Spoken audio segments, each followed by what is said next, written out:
Emma O'Malley's hands trembled as she clutched the letter to her chest.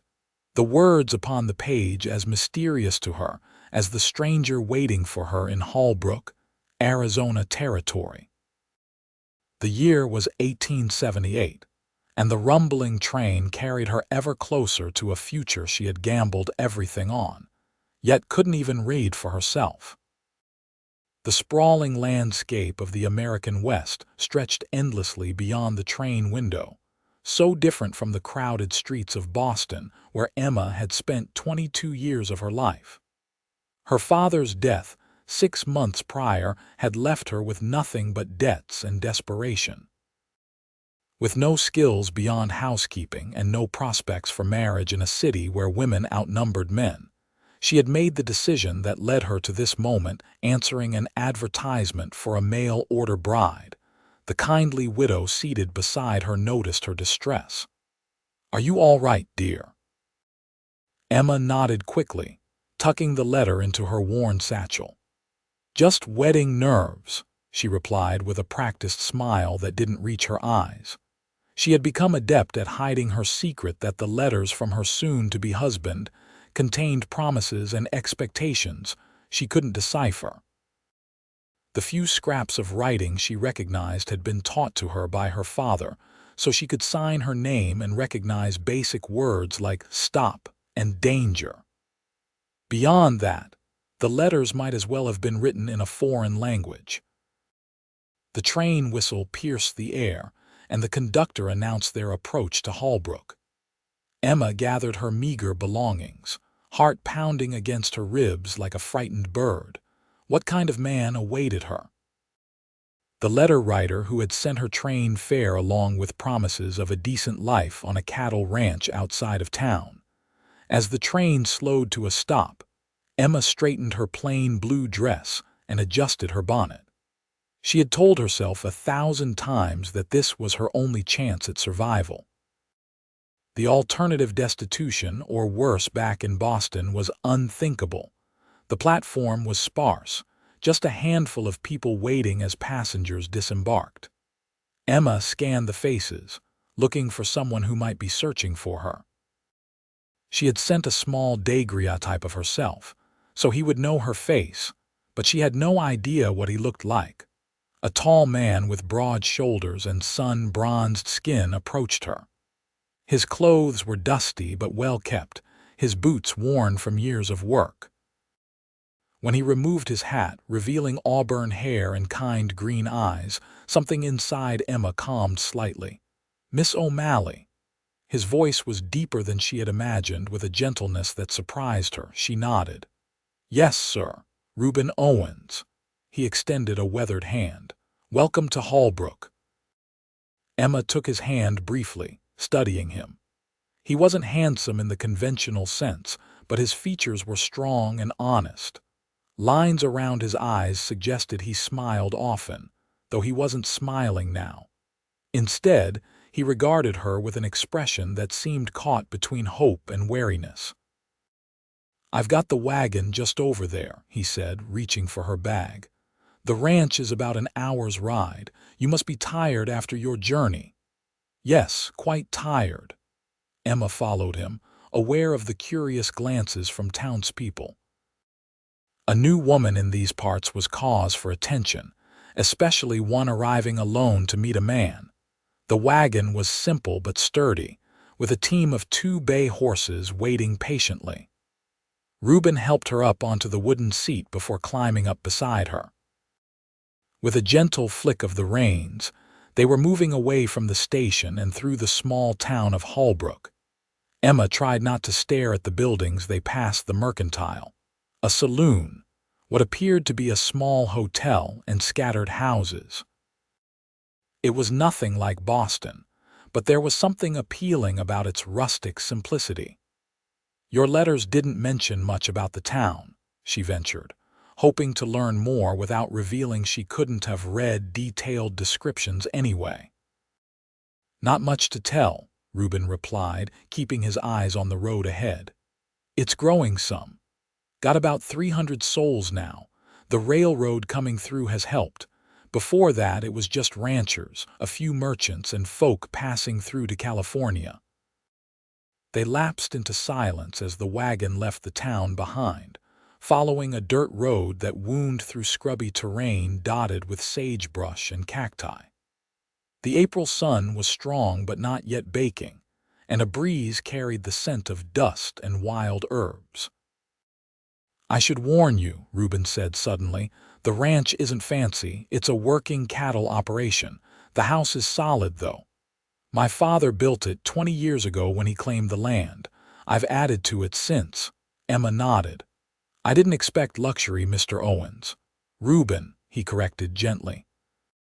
"Seeing as we're to be married in 3 days' time, formality seems unnecessary." 3 days. Emma's stomach tightened. She had thought there would be more time to adjust, to find her footing before the wedding. How would she manage to hide her inability to read for that long, living in the same house with him? 3 days is rather soon, she said carefully. Ruben glanced at her. "I mentioned it in my last letter. Reverend Phillips only comes through once a month. Next chance wouldn't be until May." He paused. "Unless you'd prefer to wait." "No," Emma said quickly. 3 days is fine." She couldn't afford to delay. Her funds were nearly exhausted and she had no other options. They traveled in silence for some time, Emma lost in thoughts of what awaited her. Would he be kind, patient? Or would he be like so many men she had known in Boston, who viewed women as little more than possessions to be used? The landscape began to change as they moved farther from town. Rolling hills appeared, and in the distance, Emma could make out a line of mountains, their peaks still capped with snow despite the spring warmth. "That's the ranch ahead," Ruben said eventually, pointing to a cluster of buildings nestled against the backdrop of a small valley. As they drew closer, Emma could see a modest but well-maintained house, a large barn, and several smaller outbuildings. A golden retriever bounded out to greet them as the wagon approached, barking joyfully. "That's Scout," Ruben said, a genuine smile finally appearing on his face. "He's friendly, don't worry." The dog circled the wagon, tail wagging furiously as Ruben guided the horses to a stop in front of the house. Before he could climb down, the front door opened, and an older woman emerged, wiping her hands on her apron. "Mrs. Donnelly," Ruben explained. "She's been helping get things ready for your arrival. She lives in town, but she'll stay on for a few days to help you settle in." Relief washed over Emma. Another woman's presence would make the transition easier. Mrs. Donnelly approached with a warm smile. "Welcome, Miss O'Malley. It's a pleasure to finally meet you. Mr. Owens has spoken of little else these past weeks." A flush crept up Ruben's neck. "Mrs. Donnelly exaggerates," he muttered, helping Emma down from the wagon. "I do no such thing," the older woman replied with a wink at Emma. "Come inside, dear. I've got a meal prepared, and you must be wanting to freshen up after your journey." The interior of the house was surprisingly comfortable. The main room served as both parlor and dining area, with a large stone fireplace dominating one wall. Simple but well-crafted furniture filled the space: a sturdy table with 6 chairs, a sofa covered in faded blue fabric, and several wooden armchairs. Braided rugs softened the plank floors, and curtains made from cheerful yellow fabric framed the windows. "Your room is this way, Mrs. Donnelly said, leading Emma down a short hallway. "Mr. Owens will sleep in the barn until after the wedding." The bedroom was small but pleasant, with a narrow bed covered in a handmade quilt, a washstand with a porcelain basin and pitcher, and a chest of drawers topped with a small mirror. A window overlooked a garden area that showed signs of recent tending. "I'll leave you to settle in," Mrs. Donnelly said. "Supper will be ready in about an hour." Left alone, Emma sank onto the bed, the reality of her situation finally hitting her full force. This was to be her home now. That man, Ruben, was to be her husband in just 3 days, and she still had no idea what his letters had promised or what he expected of her. Determined not to give in to panic, Emma unpacked her few belongings and used the water in the pitcher to wash her face and hands. She changed into her second dress, a simple brown cotton that had seen better days, but was at least clean, and took a deep breath before rejoining the others. Supper was a quiet affair, with Mrs. Donnelly carrying most of the conversation. Emma learned that Ruben had lived alone since his father's death 3 years earlier, managing the ranch with the help of 2 cowhands who lived in a small cabin near the barn. His mother had passed when he was just 12, making him no stranger to loss. "I'll do the dishes," Emma offered when the meal was done, eager to prove her usefulness. "Not tonight," Mrs. Donnelly insisted. "You rest. Plenty of time for chores starting tomorrow." After the dishes were cleared, Ruben excused himself to check on the livestock, leaving Emma alone with Mrs. Donnelly. "He's a good man," the older woman said as she dried the last plate. "Quiet but decent. You could have done far worse." Emma nodded. "How long have you known him?" "Since he was a boy. His mother was my dearest friend." Mrs. Donnelly's eyes grew distant with memory. "After she passed, I tried to look in on him and his father when I could. Stubborn men, both of them, but good-hearted." "Why did he advertise for a bride?" Emma asked the question that had been troubling her since she'd first responded to the notice. Mrs. Donnelly sighed. "A man needs a companion, especially out here, and a ranch needs a woman's touch." She placed the dried plate on the shelf. "And I suspect he's been lonely, though he'd never admit it." Later that evening, as Emma prepared for bed, a soft knock came at her door. She opened it to find Ruben standing awkwardly in the hallway, holding a small package wrapped in brown paper. "I thought you might like this," he said, extending the package toward her. "A welcome gift." Emma accepted it, surprised. "Thank you. Open it if you like." Carefully, she unwrapped the paper to reveal a leather-bound book. Her heart sank. A book she couldn't read. "It's poetry," Ruben explained. "Wordsworth. You mentioned in your letter that you enjoyed poetry." Emma hadn't written that. The woman at the agency who had taken her information and written her responses must have embellished. "It's lovely," she managed, running her fingers over the embossed cover. "Thank you." Ruben shifted his weight. "Well, good night then. If you need anything, Mrs. Donnelly is just down the hall." "Good night," Emma replied, closing the door softly after him. Alone again, she sat on the edge of the bed, the book in her lap. Tears threatened as the magnitude of her deception pressed down on her. How long could she maintain this charade? What would happen when he discovered the truth that she couldn't read his letters, his books, or even a simple recipe? The next morning dawned clear and cool. Emma rose early, determined to prove her worth through hard work. She found Mrs. Donnelly already in the kitchen, preparing breakfast. "Good morning, dear. Did you sleep well?" "Yes, thank you," Emma lied. In truth, she had tossed and turned most of the night, anxiety gnawing at her. "Mr. Owens is already out seeing to the cattle. He'll be back for breakfast shortly." Mrs. Donnelly handed Emma an apron. "Would you mind setting the table?" Emma was grateful for the simple task. She carefully arranged the plates, cups, and utensils, noting the way Mrs. Donnelly had the pantry and kitchen organized. If she was to manage this household, she would need to memorize where everything belonged. Ruben returned as breakfast was being placed on the table. He had clearly been working for hours already, but he had washed up, his hair still damp around the temples. "Morning," he said, nodding to both women. "Smells good." Breakfast consisted of biscuits, eggs, and bacon, with strong coffee that made Emma's eyes widen at the first sip. "I can show you around the ranch today if you'd like," Ruben offered as he finished his meal. Emma nodded eagerly. "I would like that." After breakfast, Ruben took her on a tour of the property. The ranch sprawled over several hundred acres, with grazing land extending into the distance. He showed her the barn where he kept the horses and some dairy cows, the chicken coop that provided eggs, and the vegetable garden that Mrs. Donnelly had helped prepare for Emma to tend. "It's a good life," Ruben said as they stood looking out over the land. "Hard work, but satisfying."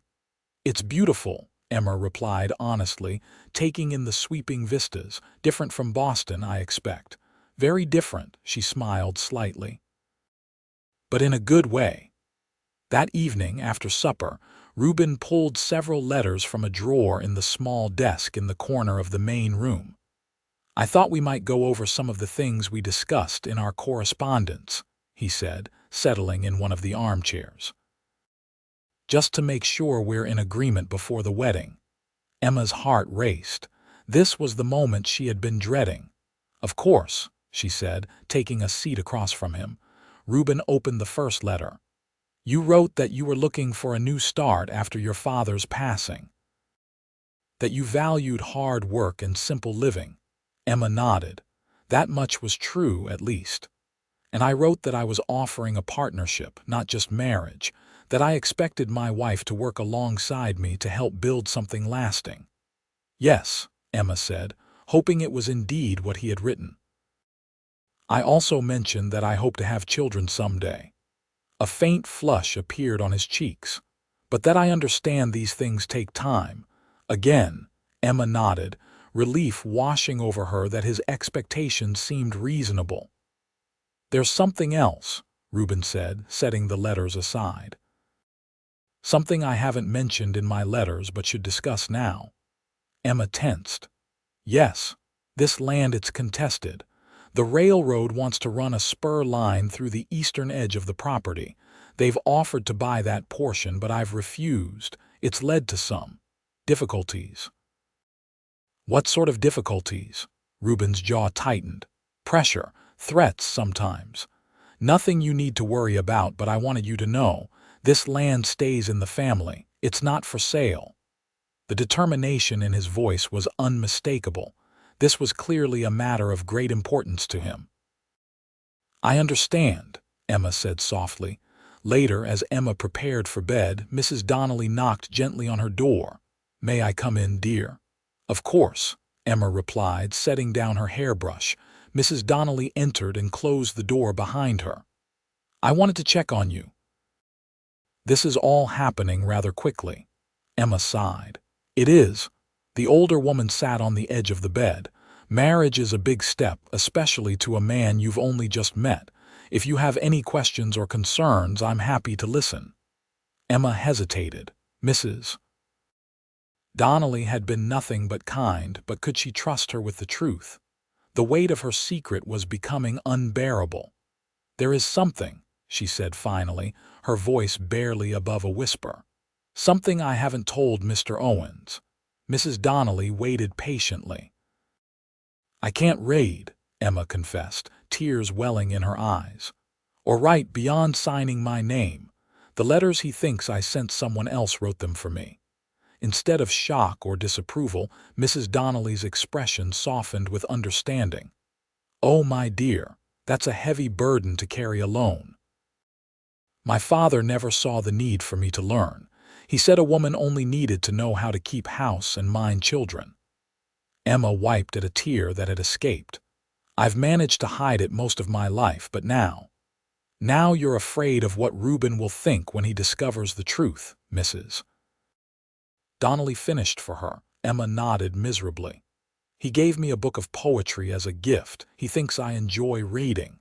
Mrs. Donnelly patted her hand. "Ruben is a fair man, Emma. He values honesty, but he's not unkind. You should tell him before the wedding. And if he sends me away—" "I have nowhere to go."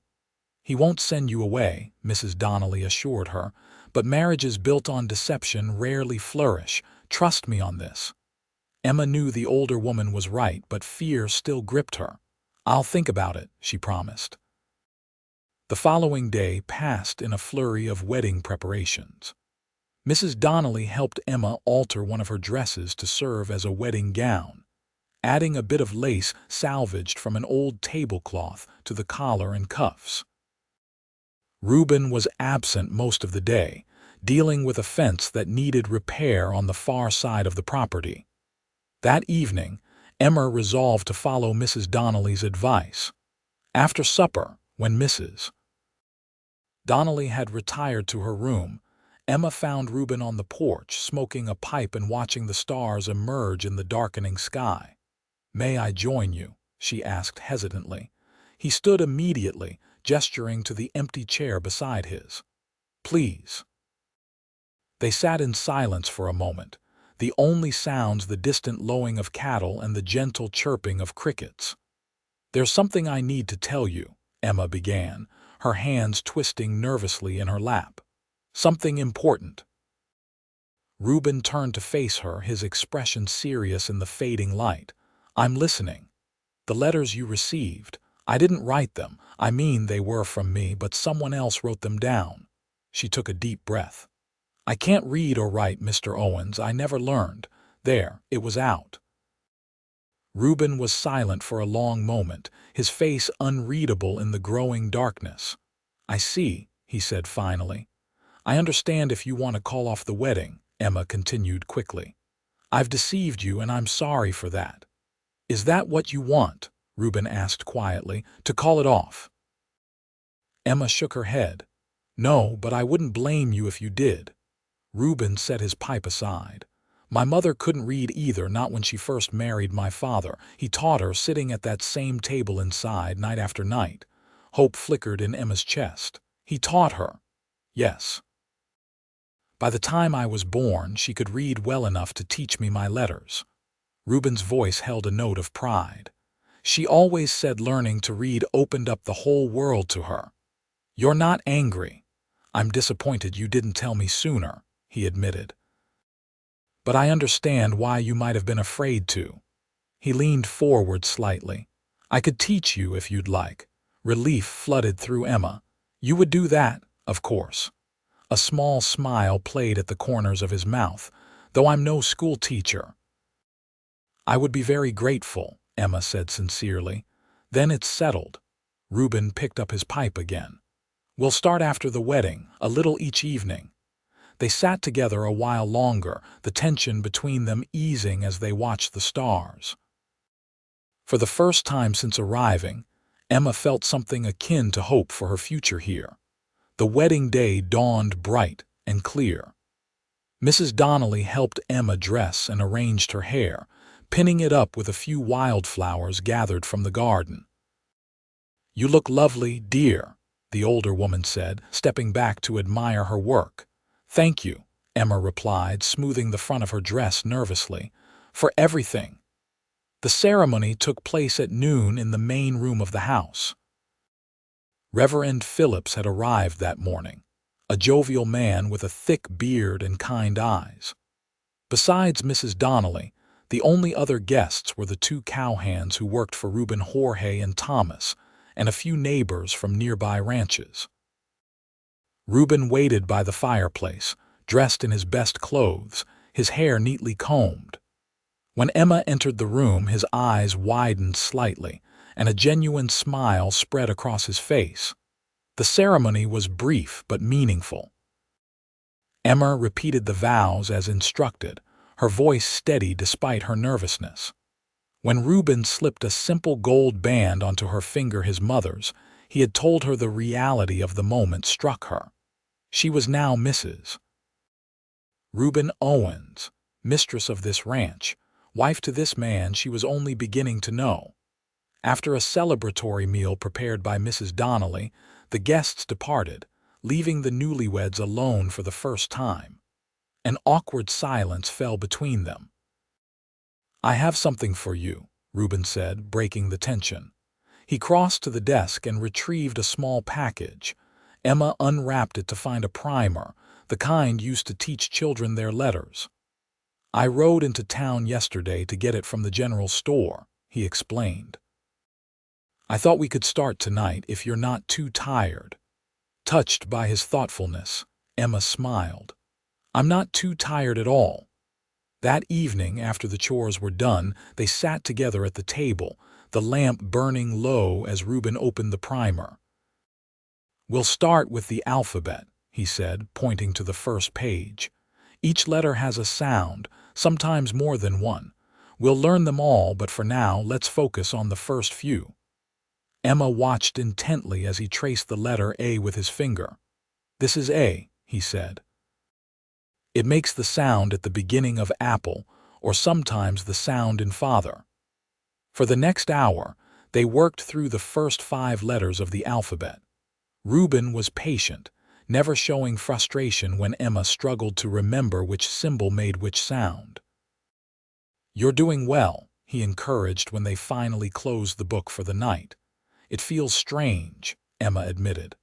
"Like learning a secret code that everyone else already knows. In a way it is." Ruben's eyes were kind. "But you'll master it, I have no doubt." That night, as Emma lay beside her new husband in what was now their shared bed, she felt a curious mixture of anxiety and hope. Ruben had been a gentleman, asking for nothing more than to hold her as they slept. Tomorrow would bring new challenges, but for now, this was enough. The days fell into a pattern. Emma rose early to prepare breakfast, then saw to the household chores and garden while Ruben worked with the cattle. They took lunch together when possible, and in the evenings after supper, they sat at the table with the primer. Emma proved to be a quick study, eager to learn. By the end of the first week, she could recognize all the letters of the alphabet and was beginning to sound out simple words. "See a T," she read slowly one evening, pointing to each letter. "Cat," Ruben nodded approvingly. "That's right. Now try the next one. Dog, dog." Her face lit up with accomplishment. "You're making remarkable progress," Ruben said, his pride evident. As the days passed, Emma's confidence grew, not just in her reading but in her role as Ruben's wife. She learned the rhythms of ranch life, when to expect Ruben home, how to manage the household accounts with Mrs. Donnelly's help, how to tend the garden so it would yield vegetables throughout the summer. Their relationship was evolving too. The initial awkwardness between them had given way to a comfortable companionship. Ruben was not a man of many words, but he was unfailingly kind and considerate. He never raised his voice or made her feel inadequate for the skills she lacked. Instead, he seemed to genuinely appreciate the ways in which she contributed to their shared life. One evening, about 3 weeks after the wedding, Emma was preparing supper when she heard the sound of approaching horses. Looking out the window, she saw Ruben returning with Jorge, but there was a third rider with them, a well-dressed man on an expensive-looking horse. Emma quickly checked her appearance and straightened the kitchen before the men entered.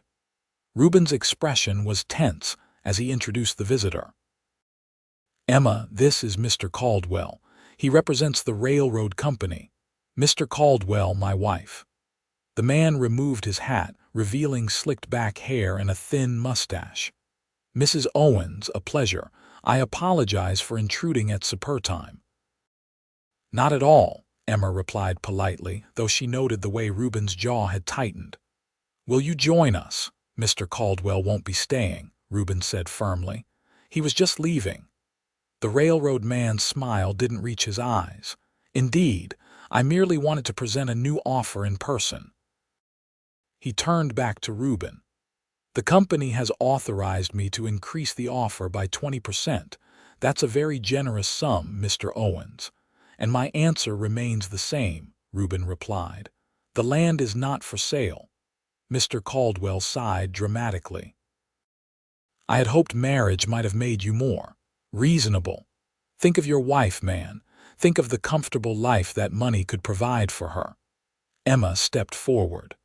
"My husband has made his position clear, Mr. Caldwell. We appreciate your offer, but we must decline." Surprise flickered across the man's face before he regained his composure. "Very well. But I should warn you, the railroad has ways of acquiring the land it needs. It would be better for everyone if you accepted the offer willingly." "Is that a threat?" Ruben's voice was dangerously calm. "Merely an observation." Mr. Caldwell replaced his hat. "Good evening to you both." After the railroad man had departed, Ruben paced the kitchen, tension radiating from him. "Has he been here before?" Emma asked, returning to her cooking. "Twice. First time about 6 months ago. Second time just before I wrote to the bride agency." Ruben stopped pacing and leaned against the counter. "He's getting more insistent." "What did he mean about the railroad having ways to acquire the land?" Ruben's expression darkened. "They can petition the territorial government to force a sale through eminent domain, claim the railroad is necessary for public good. Can they do that? They've done it elsewhere, but I'm not giving up without a fight." He ran a hand through his hair. "This land has been in my family for a generation. It will stay that way." Emma nodded, understanding his determination better now. "Then we'll fight together." The look Ruben gave her then was filled with something new, a warmth that made her heart beat faster. That night, for the first time, their relationship changed. When Ruben kissed her, it wasn't the chaste goodnight kiss they had shared before, but something deeper, more passionate. Emma responded eagerly, the weeks of growing affection blossoming into desire. Afterward, as they lay together in the darkness, Ruben stroked her hair gently. "I never expected to feel this way," he confessed quietly. "When I sent away for a bride, I was looking for a partner, someone to share the work and maybe ease the loneliness. I wasn't expecting." "What?" Emma prompted when he trailed off. "I wasn't expecting to fall in love," he finished simply. Emma's breath caught. "Are you saying, 'I love you, Emma'? It happened so gradually I barely noticed until it was already true." Tears pricked at her eyes. "I love you too," she whispered, realizing as she said it that it was true. Somewhere between the reading lessons and the shared meals, between learning to manage the ranch and standing beside him against the railroad's threats, she had fallen deeply in love with her husband. The summer progressed, bringing sweltering heat and the constant work of maintaining the ranch. Emma's reading skills improved steadily. She could now read simple books and was working her way through more complex texts. The poetry book Ruben had given her as a wedding gift was still challenging, but she practiced with it daily, determined to someday read it with ease. In late July, Emma began to suspect she was with child. Her monthly courses were late, and she experienced bouts of morning sickness. She kept the suspicion to herself for a few weeks, wanting to be certain before sharing the news with Ruben. One evening, as they sat on the porch watching a spectacular sunset paint the sky in shades of orange and purple, Emma decided it was time. "Ruben," she began, her hand unconsciously moving to her still flat stomach, "I have some news." He turned to her, eyebrows raised questioningly. "I believe I'm expecting a baby. Due next spring if my calculations are correct." Ruben's expression transformed, joy spreading across his features. "A baby, you're sure?" Emma nodded, smiling. "As sure as I can be without a doctor's confirmation." He moved from his chair to kneel before her, placing a gentle hand over hers on her stomach. "A child," he said wonderingly. "Our child." The tenderness in his voice made Emma's eyes fill with tears of happiness.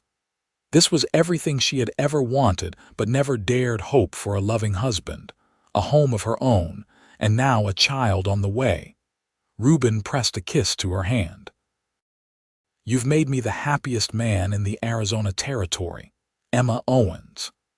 Their joy, however, was soon overshadowed by renewed pressure from the railroad. In early August, Mr. Caldwell returned, this time accompanied by a man he introduced as a territorial official. "Mr. Owens," Caldwell began with false pleasantry, "I've brought Mr. Harrison from the Territorial Land Office to explain the situation more clearly." The official, A nervous-looking man with spectacles cleared his throat. "Mr. Owens, the territorial government has received a petition from the Western Pacific Railroad Company requesting the exercise of eminent domain over a portion of your property for the construction of a spur line." "And what has the government decided?" Ruben asked, his voice tight with controlled anger. "No decision has been made yet," Mr. Harrison replied. "There will be a hearing in Phoenix next month. You'll have the opportunity to present your case then." "How convenient that the hearing is in Phoenix," Ruben said bitterly. "A 3-day journey each way, right in the middle of the fall roundup." Mr. Caldwell's smile was smug. "The wheels of progress wait for no man, Mr. Owens, even a stubborn rancher." After the men left, Ruben and Emma sat at the kitchen table, discussing their options. "I have to go to that hearing," Ruben said, running a hand through his hair in frustration. "If I don't appear, they'll rule against us for certain."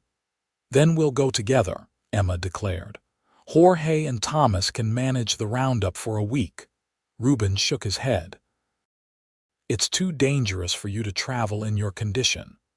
"I'm barely 3 months along, Ruben. The baby and I will be fine." Emma reached across the table to take his hand. "Besides, I've been practicing my reading with some of your father's old land documents.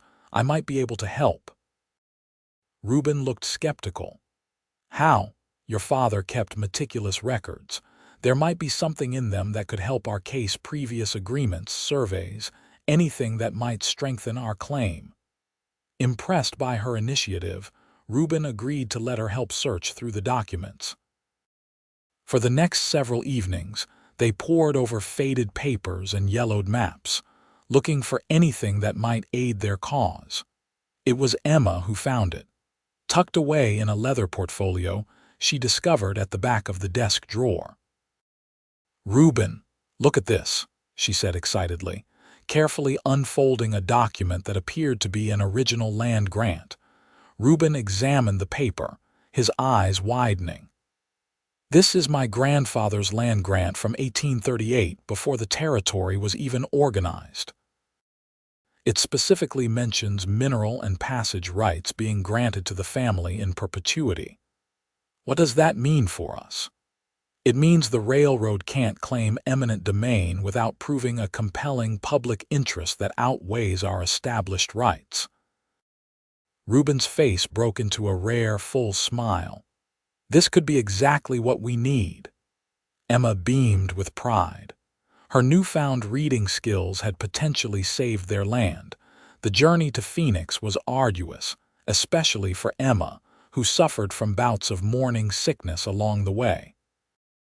They traveled by wagon, bringing along supplies for camping, as there were few established towns on the route.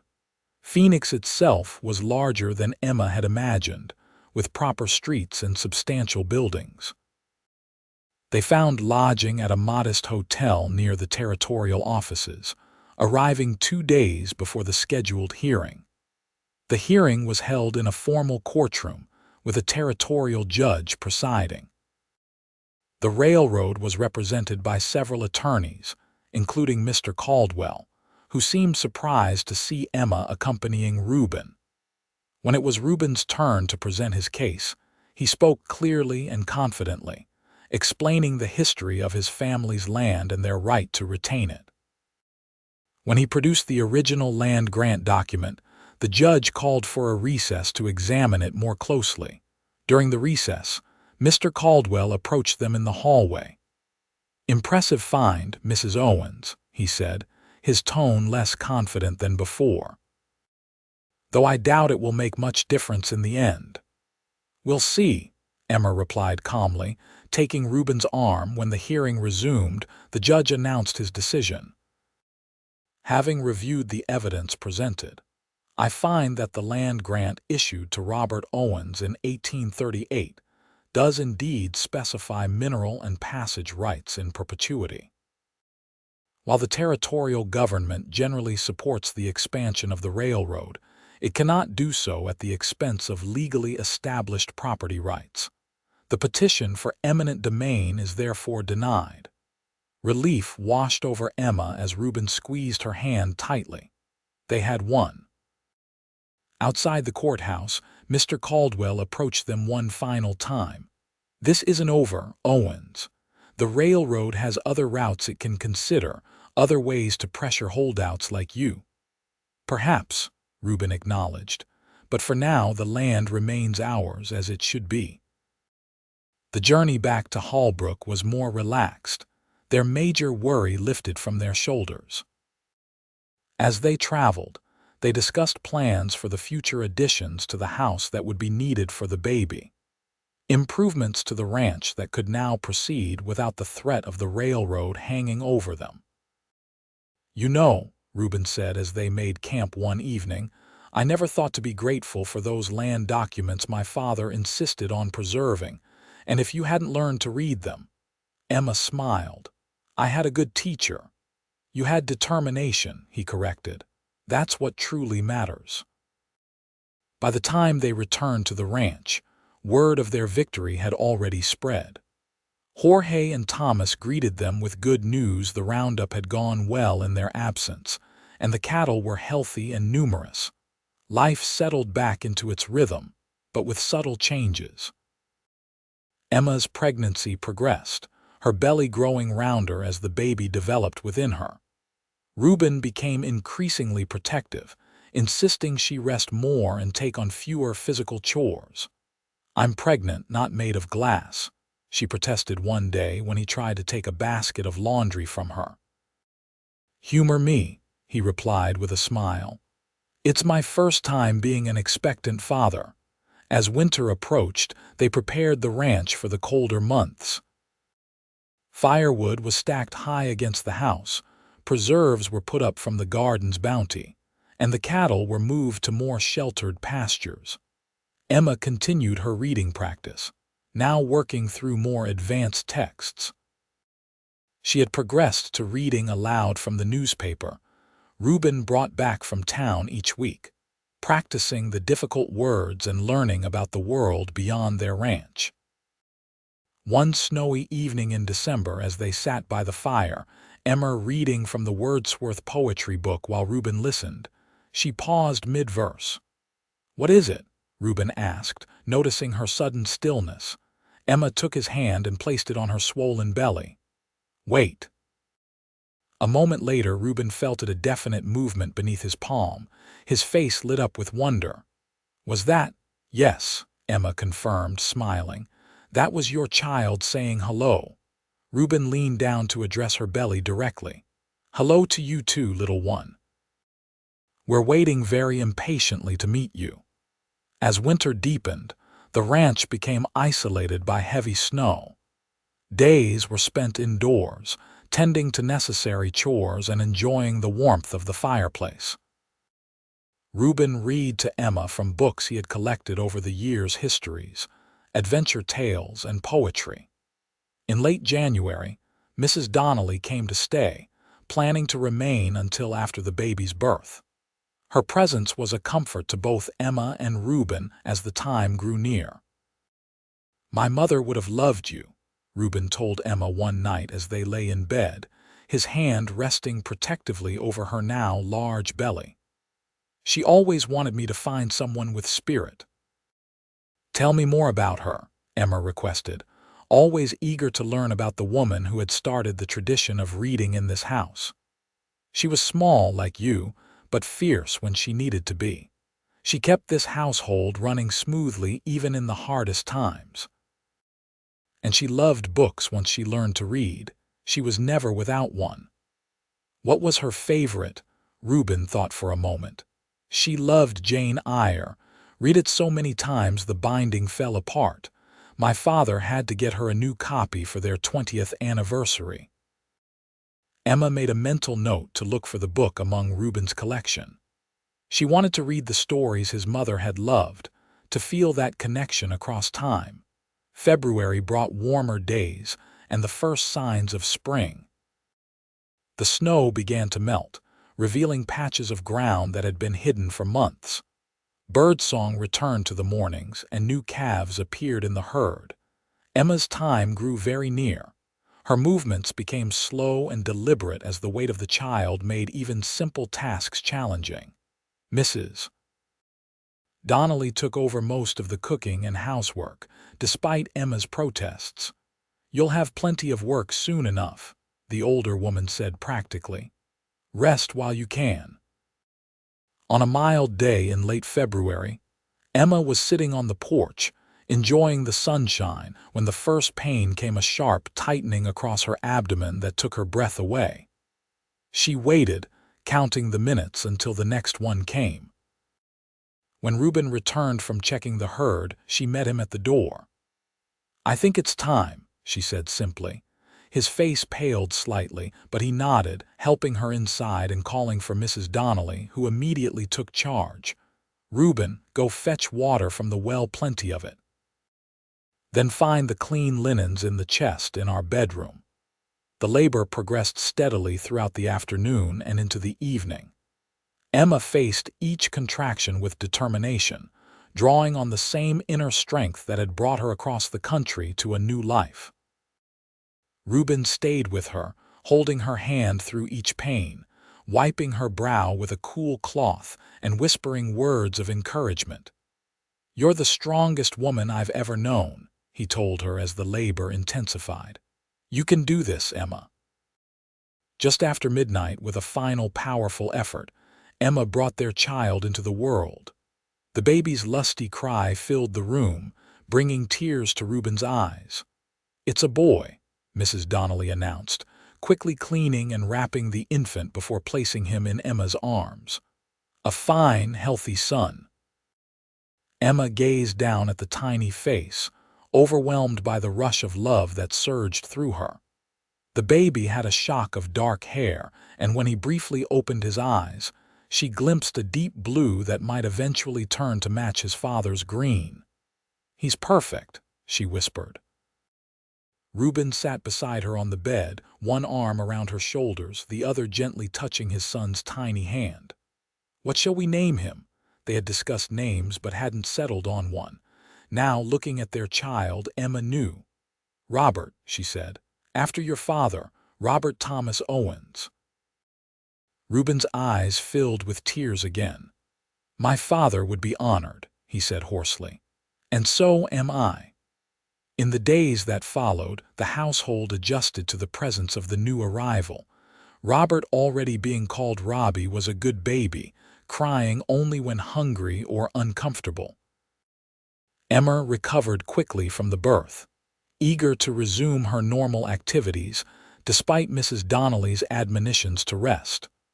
One evening, about 2 weeks after Robbie's birth, Emma sat in the rocking chair by the fire, nursing the baby while Ruben watched them from his armchair.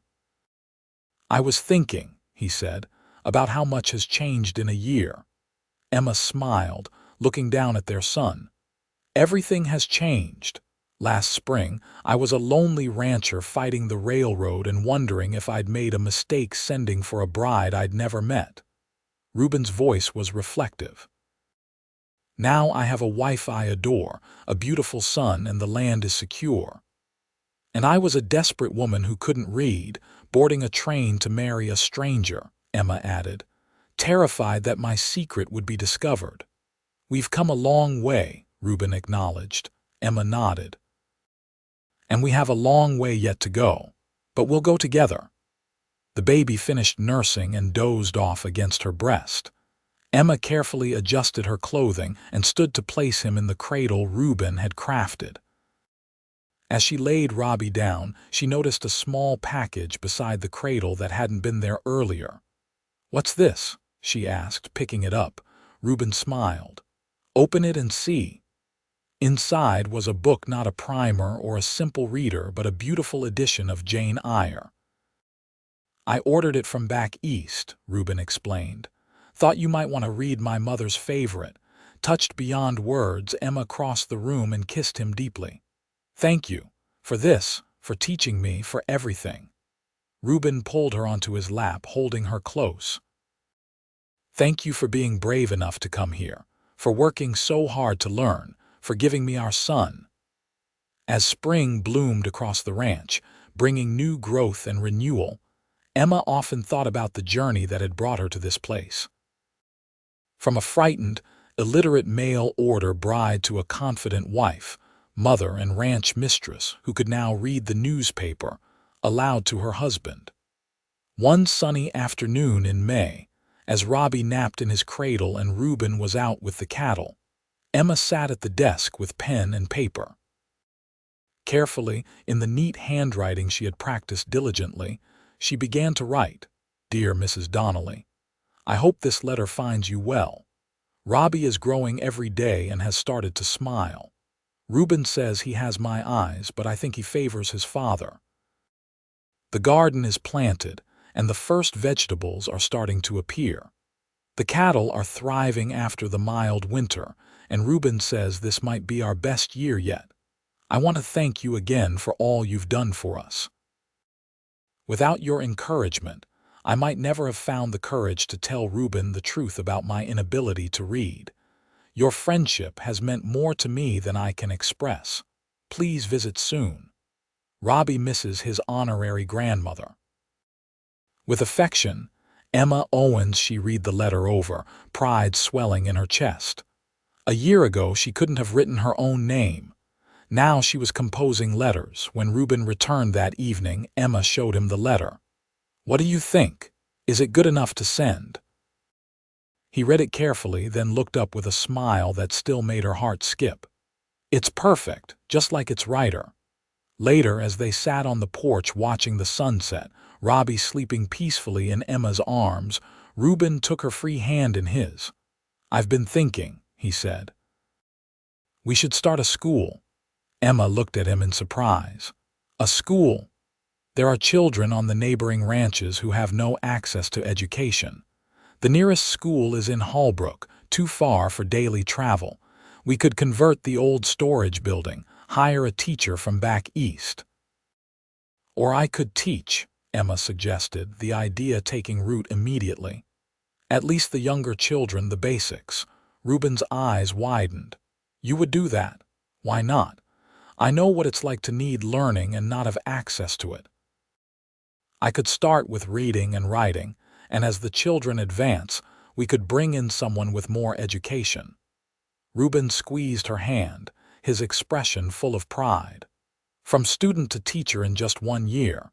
You continue to amaze me, Emma Owens." "I had a good foundation," she replied softly, "and a patient teacher." As the sun dipped below the horizon, painting the sky in brilliant hues of gold and crimson, Emma reflected on the incredible journey that had brought her to this moment. From a desperate mail-order bride who couldn't read the letters she received to a woman who would soon teach others the precious gift of literacy. She looked at her husband, this man who had opened not just his home but his heart to her, who had seen her value even when she couldn't see it herself. And she looked at their son, sleeping peacefully, his future bright with possibilities. This was her life now, not perfect, certainly not easy, but filled with love, purpose, and the joy of continued growth. The frightened young woman who had stepped off that train in Holbrook was gone, replaced by someone stronger, more confident, and deeply happy.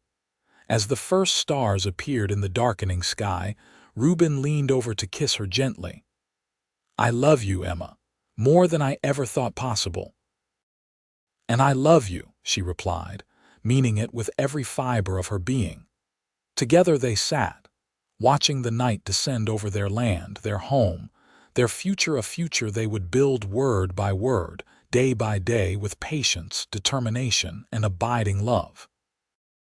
Over the years that followed, the Owens Ranch thrived and expanded. The school Emma started in the converted storage building grew to accommodate children from ranches as far as 20 miles away.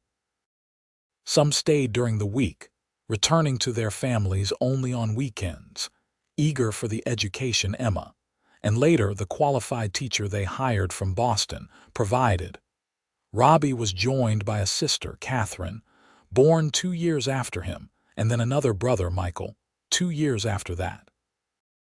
All three children inherited their parents' love of reading and learning, often found with books in hand, even after a long day of ranch chores. Emma's own education continued throughout her life. She progressed from simple readers to complex novels, from basic arithmetic to keeping the ranch's accounts with precision. She subscribed to newspapers from as far away as Chicago and San Francisco, determined to understand the world beyond their corner of the Arizona territory. Ruben's pride in his wife never diminished. He often told the story of their beginnings to friends and neighbors, how he had sent for a mail-order bride who couldn't read his letters, and how teaching her had been the greatest joy of his life. "She taught me more than I ever taught her," he would say, his arm around Emma's shoulders. "She showed me what courage really means." As their children grew and the territory progressed toward statehood, Emma sometimes thought back to that terrified young woman on the train, clutching a letter she couldn't read. How far she had come, how much she had gained by taking that leap of faith. And every night, without fail, she read aloud to Ruben from whatever book they were sharing, their nightly ritual a testament to the power of perseverance, the miracle of learning, and the enduring strength of love.